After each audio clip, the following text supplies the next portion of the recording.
Dear students, today we will discuss about soil analysis.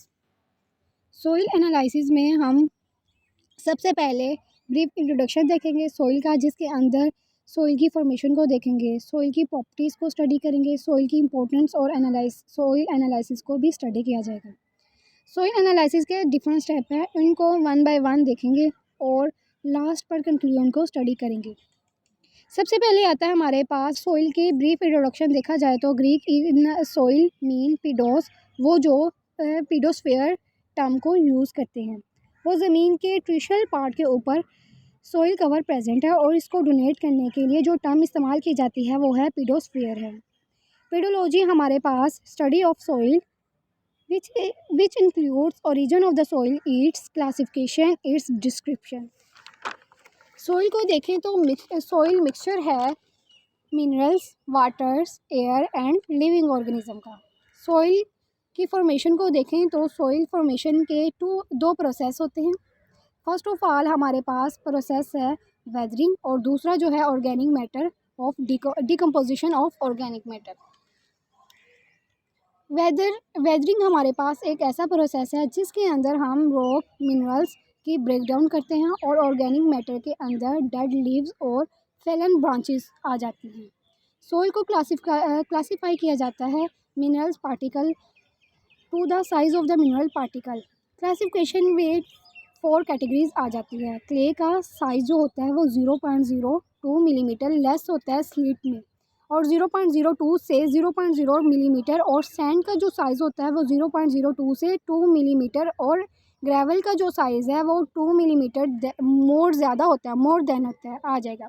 इसके बाद हमारे पास सॉइल की प्रॉपर्टी आ जाती है। सॉइल को की 2 प्रॉपर्टी है, फिज़िकल और केमिकल प्रॉपर्टी, क्योंकि ये डिपेंड कर रही होती है जियोग्राफिकल लोकेशन के ऊपर, पेरेंट्स मटेरियल्स पर, क्लाइमेट्स पर और टाइप ऑफ वेदरिंग प्रोसेस पर। अगर एग्जांपल देखें तो सॉइल फॉर्मिंग का तो ट्रॉपिकल रीजन प्रोसेस में बहुत ज़्यादा होता है, क्योंकि जो क्लाइमेट होता है वो वार्म होता है, हाई रेनफॉल होती है, जिसकी वजह से ट्रॉपिकल रीजन में सॉइल फॉर्मिंग प्रोसेस जो है वो रैपिड होता है।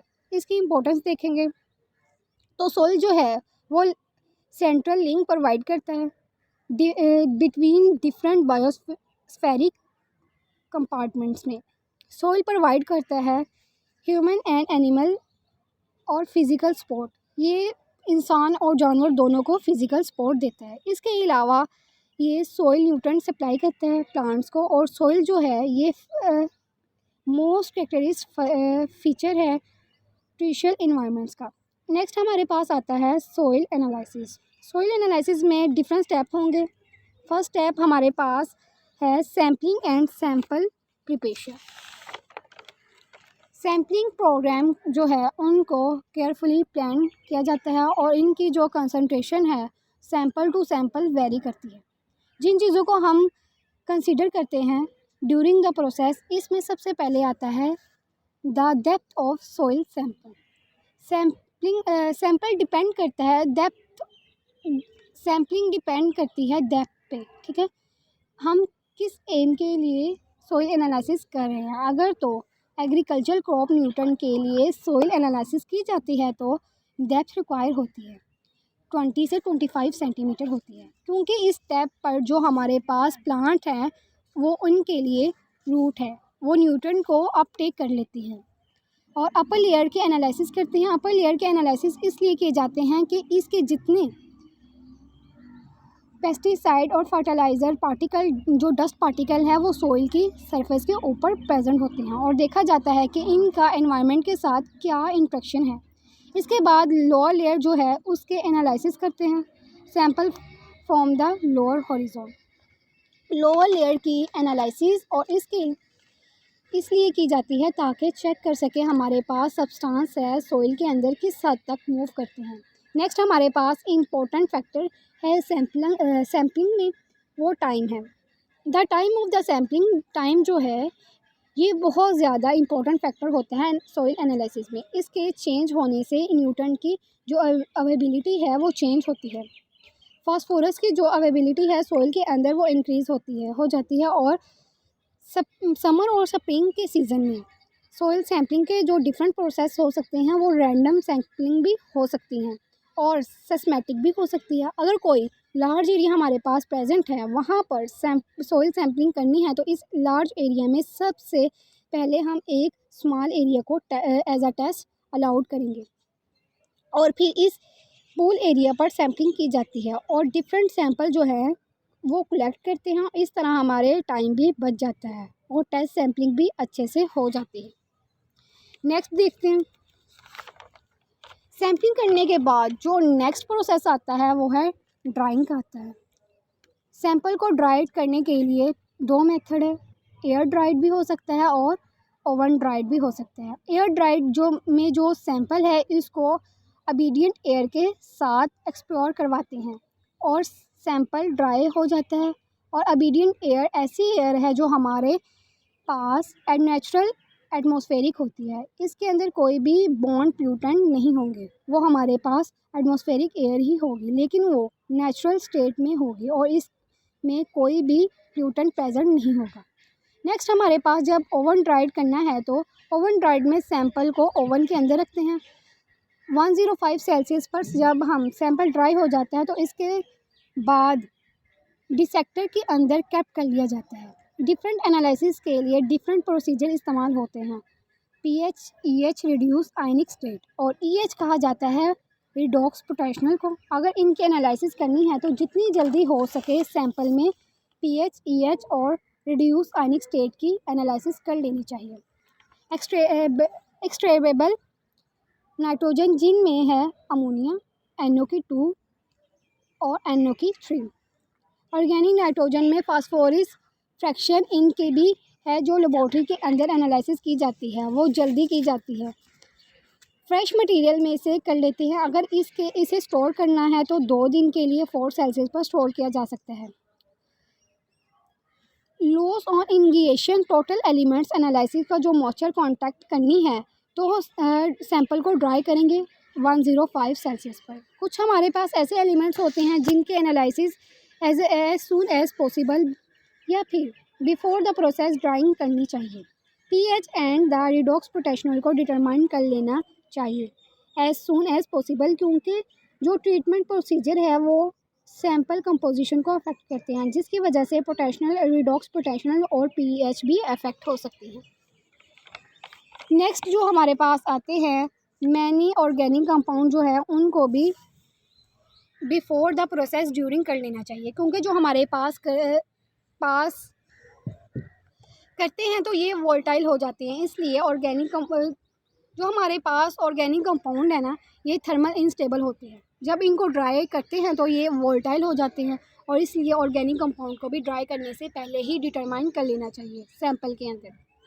रिड्यूस फॉर्म है such as ion and sulphur, इनके भी एनालिसिस जितनी जल्दी हो सके before the process of drying कर लेनी चाहिए, क्योंकि ये रेडिली ऑक्सीडाइज हो जाती हैं। नेक्स्ट हमारे पास स्टेप आता है ड्यूरिंग के बाद क्यूमिनेशन के अंदर देखें जो सॉइल हमारे पास होती है उनके अंदर काफ़ी ज़्यादा लार्ज एग्रीगेट्स ग्रेन्स होते हैं, उनको ब्रेक डाउन किया जाता है। बच्चों आप खामोश नहीं हो सकते हैं। जो सैंपल को होमोजीनियस सैंपल के अंदर कन्वर्ट करते हैं, ब्रेक डाउन करने के लिए हम मीन्स इंस्ट्रूमेंट्स यूज़ करते हैं, उनको क्यूमिनेशन कहते हैं। कम्बिनेशन के अंदर जो हमारे पास प्रोसेस आते हैं उसमें ग्रेडिंग आ सकता है, क्रशिंग और पल्वराइजिंग मिल्स। जो टूल इस्तेमाल किए जाते हैं इसमें हाई स्पीड पर ग्रेडिंग मिल्स आ जाएंगी। हम देखें तो जो मिनी यूजिंग मोटर है पिस्टल को इस्तेमाल करते हैं।